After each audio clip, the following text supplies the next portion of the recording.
안녕하세요. 반갑습니다. 공룡약초 청각관리사 인사드립니다. 오늘은 지난 시간에 이어서 이명 난청 개선에 도움이 되는 식이요법이 따로 있습니까? 라는 제목으로 영상을 준비했습니다. 지난 며칠 동안 KBS 9시 뉴스에서 잠입 취재한 내용을 가지고 요양병원의 현실을 뉴스에 집중적으로 보도해 주었습니다. 이 요양병원의 현실을 본다든지 아니면 요양사로 근무하시는 분들의 얘기를 들어보면 누구라도 본인은 나이 먹어서 요양병원에 가고 싶지 않다라는 경우가 훨씬 더 많습니다. 왜일까요? 요양병원의 서비스가 나빠서일까요? 아니면 본인의 건강이 다시는 살아서 돌아 나올 수 없다는 사실을 인정하기 때문일까요? 이유가 어느 쪽에 있든 참으로 안타까운 것은 요양병원 병원에 누워 계시는 그 당사자들의 일상이 정말로 살아도 사는 게 아니라는 것입니다. 9시 뉴스를 통해서 화면을 통해서 잠깐만 보더라도 그것이 남의 일이라고 생각되면 와닿지 않지만 우리 가정에서 일어나는 일이라면 우리 부모나 형제들에게 나타나는 문제라면 참으로 끔찍하게 다가오는 현실입니다.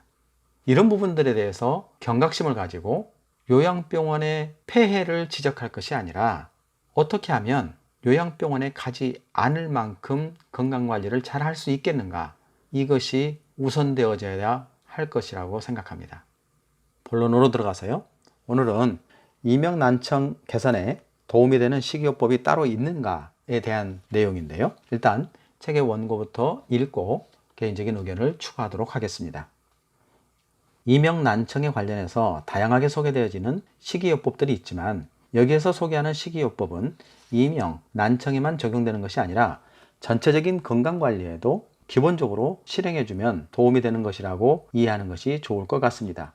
흔히들 나이를 먹으면 고단백 섭취가 필요하니 육류 섭취를 늘려야 한다는 의견도 있고, 육류에는 지방 성분이 많아서 고지혈증이나 콜레스테롤 등 혈관 질환에 도움이 안 되니 채식을 해야 한다는 주장도 있습니다. 이렇게 서로 다른 의견이 상충될 때 우리는 어떤 선택을 해야 할까요? 혹시 육류의 생산 과정 중 항생제 사용 문제이거나 사료로 공급되어지는 GMO, 유전자 변형 생물의 문제이거나 지구온난화 문제 또는 기아에 허덕이는 아프리카 빈국의 사람들 때문에 무엇을 먹어야 하고 무엇을 안 먹어야 하는지 고민해 보지는 않으셨을까요? 지극히 본능적인 식성에 따라 또는 유명하다는 분이 방송에서 얘기하니까 자신의 건강 상황은 고려하지 않고 선택하는 경우는 없었습니까? 공룡약초의 경우 강의 시간에 제안했던 방법은 수육이나 백숙 등 기름을 제거한 뒤 섭취하는 방법을 제안하기도 했지만 식물성 단백질을 취급하는 방법에 대해서도 말씀드렸습니다. 일반적으로 콩비지, 된장 이러한 것들에서 식물성 단백질을 섭취하는 것도 좋은 방법 중에 하나이지요. 이명, 난청 등 청력 관리를 위해서라면 좀 더 특별한 재료들을 섭취하는 방법도 하나의 방법이라고 생각할 수 있습니다. 공룡약초가 약초 공부에 입문한 뒤에 약초의 이름이나 효능을 잘 알지 못한 경우라도 약초의 생김새나 색상 또는 성장하는 모습들을 인체의 오장육부에 비교하거나 음향 오행을 적용하는 경우가 종종 있었습니다.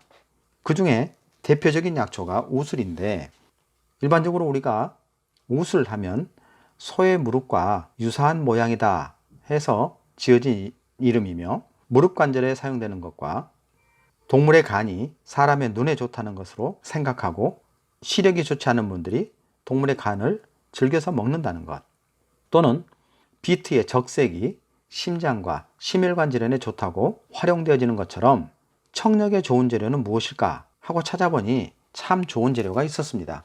청력에 좋은 재료, 청력과 직접적인 연관성이 있거나 연관성이 있다고 생각되어지는 재료가 무엇일까요? 공룡약초는 그 중에 대표적인 재료를 달팽이라고 생각하고 있습니다. 달팽이야말로 귀에 있는 달팽이관과 닮은 꼴이니 훌륭한 재료가 될 수 있겠다 생각했는데, 달팽이의 특성을 살펴보니 달팽이는 대표적인 고단백 저지방 식품이기도 하지만 달팽이의 효능들을 살펴보면 청각 건강뿐 아니라 중년 이후의 건강관리에도 대단히 매력적인 재료였습니다. 동의보감에서도 신장과 변비, 당뇨 등 효능이 있다고 기록되는 것을 보면 다양한 방법으로 달팽이를 활용하는 것은 좋은 방법인 듯 합니다. 공룡약초의 경우 청력 귀비탕의 재료로 달팽이를 활용하고 있기도 합니다. 물론 달팽이뿐 아니라 석창포, 오송초, 삼백조, 자소, 다양한 약초들 12가지 이상의 재료들을 혼합하고 또 일부는 발효시키고 여러 가지 방법들을 이용하고 있습니다만은 여하튼 달팽이를 활용할 때 약용으로 사용하는 것이라면 탄산칼슘이 주성분인 모려, 굴껍질이라고 하죠. 모려가 이명의 처방전으로 사용되는 재료인 것을 참조해서 칼슘이 첨가된 먹이를 먹고 자란 달팽이 껍질까지 함께 사용하는 것이 더 효율적인 방법이라고 할 수 있겠습니다. 공룡약초가 희망하는 바로는 달팽이가 좋다고 달팽이만 과다 복용하거나 달팽이 이외의 다른 재료는 거들떠보지 않는 어리석은 행동은 하지 말라는 것입니다. 공룡약초가 활용하는 청력 기비탕의 경우 이명, 난청 등 청력 개선에 우선을 두었지만 기본적으로는 보기, 보양에 도움이 될 수 있도록 다양한 재료들을 혼합하고 균형을 맞췄습니다. 여기서 소개되는 재료들은 특별히 이명에만 좋은 재료가 아니라 일반적인 건강관리에도 중요한 재료로 사용되어지는 것인데 대표적인 것들이 마늘, 생강, 울금, 자소엽, 두충, 후추, 계피, 석창포, 산수유, 방풍 등 좋은 재료들은 얼마든지 많이 있습니다. 어떠한 재료를 사용하더라도 기혈의 순환이 원활하게 하며 청혈과 해독의 기본을 갖추어 갈 수 있도록 활용해야 한다는 점에 명심하시기 바랍니다.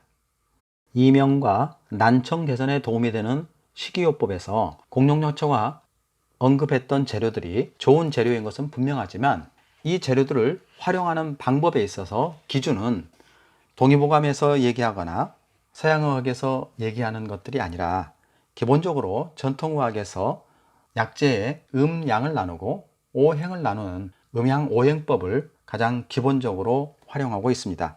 가령 달팽이는 대표적으로 차가운 성질이기 때문에 차가운 성질만을 주성분을 하게 된다면 몸이 차가운 사람이거나 상대적으로 신장 방광이 약한 사람들에게는 오히려 해가 될 수도 있습니다.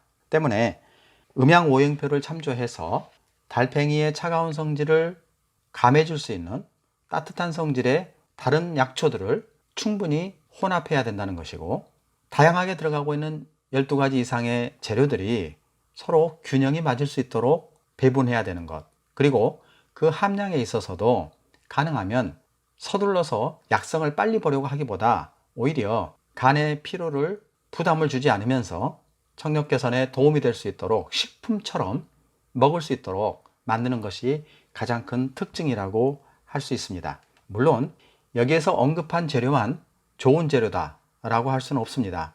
꼭 이 재료가 아니더라도 기본적으로는 육류를 섭취하는 것을 상대적으로 자제하는 것, 가능하면 채식을 통해서 단백질을 섭취할 수 있는 것, 또 가능하면 고지혈증이나 혈관질환, 만성질환, 비만, 당뇨 이러한 것들을 예방할 수 있는 일반적인 식이요법도 아주 좋은 방법이라는 것입니다. 때문에 청력 건강뿐 아니라 일반적인 건강관리를 위해서라도 특별한 식이요법을 찾으려고 고생하기보다는 오히려 어떠한 음식들이 우리 건강관리에 보탬이 되지 않는 것인가, 어떠한 음식을 먹으면 우리 몸에 도움되기보다 해되는 게 많은가, 이러한 생각을 가지고 좋은 음식을 더 많이 찾아서 먹으려고 수고하기보다 주변에 있는 나쁜 음식을 최대한 먹지 않으려고 노력하는 것이 훨씬 더 쉽고 간편한 방법입니다. 요즘에 우리나라는 먹을 것이 너무 넘쳐나서 많이 먹어서 건강에 해로운 경우가 많지, 못 먹어서 적게 먹어서 건강에 해로운 경우는 극히 적다고 보여집니다. 특별히 비만이나 당뇨, 혈압, 혈관질환 관련해서라면 먹는 것에 더욱더 관심을 가지고 식이요법에 집중해야 됩니다. 물론 그 중에는 운동도 필수고 정신적인 건강관리도 필수입니다. 문제는 이러한 것들을 어떻게 하느냐 어려워하기보다 생활화하고 습관화해야 됩니다. 후반부에 가서 스트레스 관리를 어떻게 할 것인가, 일상생활을 어떻게 할 것인가에 대한 언급이 있겠습니다만은 지금은 이 책자의 초반부이기 때문에 일반적인 건강관리에 관련돼서 일반적인 청력 건강관리를 보는 시각과 또 식이요법과 관련해서 말씀드렸습니다. 다음 시간에는 청력과 관련해서 좀 더 직접적인 내용들, 가령 청각기관이나 소리의 전달 과정이나 청력 검사에 따른 그래프들을 설명할 수 있는 시간을 준비하도록 하겠습니다. 감사합니다.